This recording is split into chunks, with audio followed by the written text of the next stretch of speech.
أعوذ بالله من الشيطان الرجيم. يا أيها الذين آمنوا لا تتبعوا خطوات الشيطان. سورة النور ላይ አንደኛው አንቀጽ ላይ አላህ Subhanahu Wa Ta'ala ለሰው ልጆች ሸይጣንን እግር በእግር እንዳንከተል ያስጠነቅቀናል ማለት ነው። እናንተ ያመናችሁ ሰዎች ወይ የሰይጣንን እርምጃዎች አትከተሉ ይላል አላህ ማለት ነው። እንግዲህ የሰይጣንን እርምጃ የሚከተል ሰው እሱ ከጠፊዎች ነው ወይም ኃጢአትን ተሸካሚ ነው። እሱ ሸይጣን ብሎ ማለት ደግሞ በመጥፎና በሚጠላ ነገር ያዛልና ይላል አላህ። ስለዚህ አላህ ደግሞ የፈለገውን የሚሻውን ሰው ያጠራል። አላህ ሰሚም አዋቂም ነው ይላል አላህ። ይህ ከመሆኑ ጋር ግን ትናንት በነበርኩበት አቂዳ ኸምርን ሐላል ነው ከመከልከሉ በፊት ሐላል ነበር የሚል እምነት ነበረኝ። ይህ ደግሞ ያው እንደ ፍልስፍና ይቆጠር ነበር ማለት ነው። ትናንትና ፍልስፍና አለው ነበር። አልহামዱሊላህ ዛሬ ፍልስፍናው ተውሂዱን አግኝቻለሁ። ከነዛ ከፍልስፍናዎች ውስጥ አንዱ ይሄ ነበር ማለት ነው። አላህ Subhanahu Wa Ta'ala የሚሻውን ሰው ያጠራል እያለ ማለት ነው። ከዚህ ነገር ከሸይጣን ጉትጎታ ወይም እርምጃ የሚሻውን ሰው ያጠራል እያለ መጥፎን ነገር የሚያዘው ሸይጣን ነው እያለ አላህ። ላኪን ግን ትናንትና ኸምርን የመሰለ መጥፎና አስቀያሚ ነገር ሐላል ነበር በሚል አጉል ፍልስፍና ውስጥ ነበርኩ። አንዱ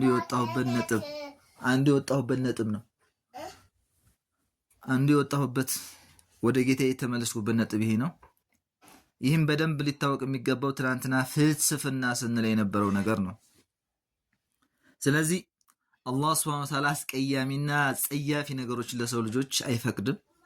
ሸይጣን ደግሞ በተቃራኒው አጸያፊና መጥፎ ነገሮች ለሰው ልጆች እንደሚያዝ ቁርአኑ የአላህ ንግግር ይነግረናል ማለት ነው። ስለዚህ ፍልስፍና የምንለው ማንን ነው? ይህ ተውሂድ ወይስ ፍልስፍና? ዑለሞች በራሳቸው ግንዛቤ ተነስተው ሰዎች ይጠጡ ስለነበረ ብቻ ሐላል ነበር ብሎ በድፍረት የአላህን ንግግር አላህ ሐራም ያደረገውን ነገር ሐላል ነበር ብሎ ያለ መረጃ የራሳቸውን ፋም የራሳቸውን ቀውል የራሳቸውን ግንዛቤ ተጠቅመው እንዲህ ማለታቸው እውነት መረጃ አለ ወይስ እየፈለሰፉ ነው? ፍርዱ ለራሳቸው። አይ መረጃ አለ ከቁርአን ከሐዲስ ከተባለ ይሄው የታለ መረጃው? ሰዎች በራሳቸው ግንዛቤ ነው ሐላል ነበር ብለው በድፍረት የተናገሩት። ነገሩ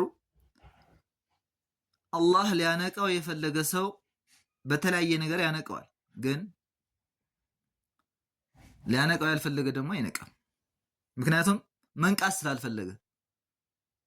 መንቃት የፈለገ ግን በተጋጨ ንግግር ዑለማ በራሳቸው ግንዛቤ አንሻፈውና አጣመው የሚያመጡት ንግግራቸው መንቃት ይችላል። ለምሳሌ እኔ የነቃሁበት ነጥብ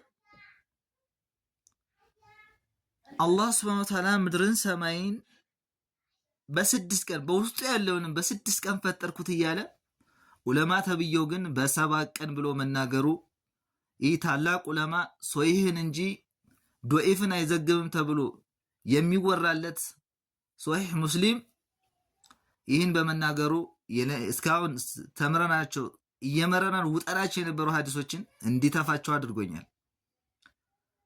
እንደውም ደግሞ ፍልስፍና ስንል የነበረውን ነገር ደግሞ ተውሂድ ሆኖ አግኝቼዋለሁ። ይሄው ፍልስፍና ከምንለው አንዱ አላህ ሐራም ያደረገውን ነገር ሐላል ነው ብሎ በድፍረት መናገር ራሱ ይህ ፍልስፍና ነው።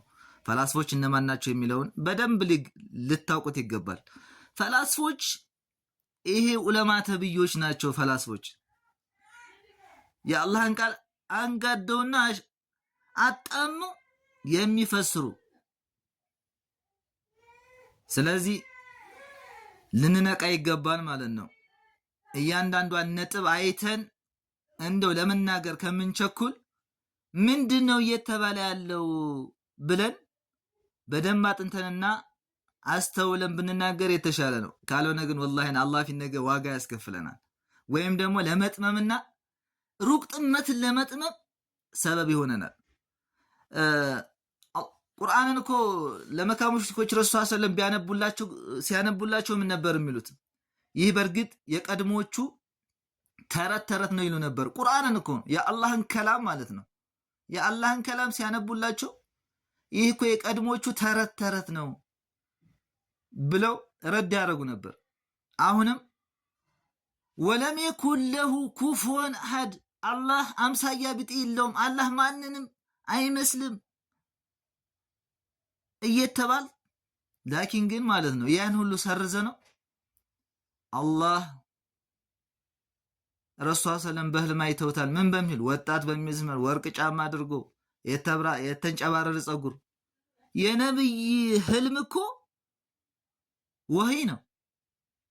ወይም ረሱል ሰለም ህልማቸው ቅዠት ነው እንበል። የነብዩን ህልም ማስተባበል እኮ ኩፍር ነው። ግን ደግሞ ነብዩ ከዚህ ሁሉ የጸዱ ናቸው። ነብዩ በእንደዚህ አይነት ቃል አላህን የሰባት ሰማይ ባለቤት የምድር ባለቤት የሆነውን ኃያል አሸናፊ የሆነውን ጌታ በእንደዚህ ቃል አይገልጹትም። ይህ የአይሁዳ ንግግር ነው።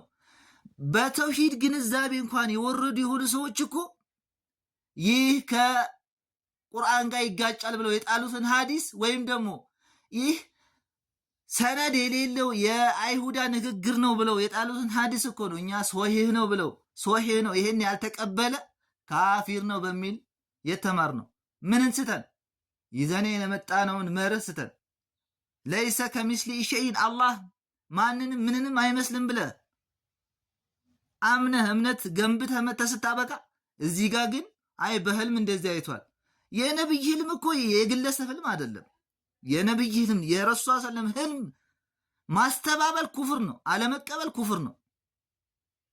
ስለዚህ ይህ ህልም ሳይሆን የአይሁዳ ንግግር መሆኑን ልትታወቁና ልትረዱ ይገባል። ስለዚህ ከዚህ ከባድ ከሆነ ስህተት ጥሩ ግንዛቤ ያላችሁ ኤተው ሰው እከሌ ካልቶበት የምትሉ ጥሩ የተውሂድ ግንዛቤ ያላችሁ ጥሩ ወንድሞች የምንላችሁ ሰዎች ልትነቁ ይገባል። አላህን ልትፈሩ ይገባል። መረጃን ማየት ይጠበቅብናል ማለት ነው። ካልሆነ ነገ ከነገ ወደ እሳት ውስጥ ከመጥመጣችን በፊት መንቃት ያስፈልጋል። እናንተም በሰማችሁት አላህ እንዲጠቅማችሁ እኔም ደግሞ በተናገርኩት አላህ እንዲጠቅመኝ፣ ከተሳሳትኩ ከሸይጣን ነው፣ እውነት ከተናገርኩ ከአላህ ነው። ወላሁ አለም።